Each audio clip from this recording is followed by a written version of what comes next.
தனது கட்சியை கலைத்து காங்கிரஸ் கட்சியில் இணைந்த பிரபல நடிகர். அந்த நடிகர் யார் என்பது பற்றிய முழு தகவலை இந்த வீடியோ பதிவுல தெளிவா பார்க்கலாம். லோக்சபா தேர்தல் கடந்த ஏப்ரல் 19ஆம் தேதி தொடங்கியது. மொத்தம் 7 கட்டங்களாக நடைபெறும் லோக்சபா தேர்தலில் முதற்கட்டமாக நாட்டில் உள்ள 21 மாநிலங்களில் 102 தொகுதிகளில் முதற்கட்ட வாக்குப்பதிவு ஏப்ரல் 19ஆம் தேதி நடந்து முடிந்தது.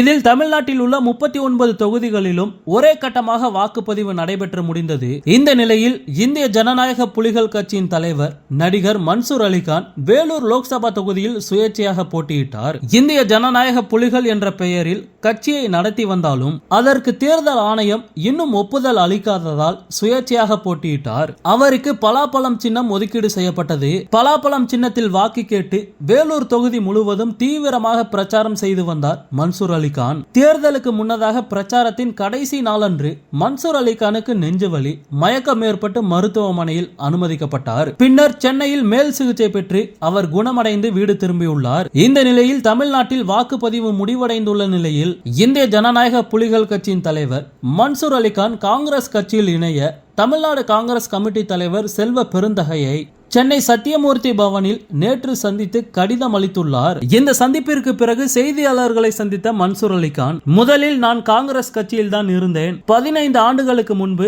காங்கிரஸ் கட்சியில் இருந்தேன். பின்னர் கருத்து வேறுபாடு காரணமாக கட்சியில் இருந்து விலகிவிட்டேன். பின்னர் காங்கிரஸ் கட்சியில் மீண்டும் இணைவதற்காக கடிதம் கொடுத்திருந்தேன்.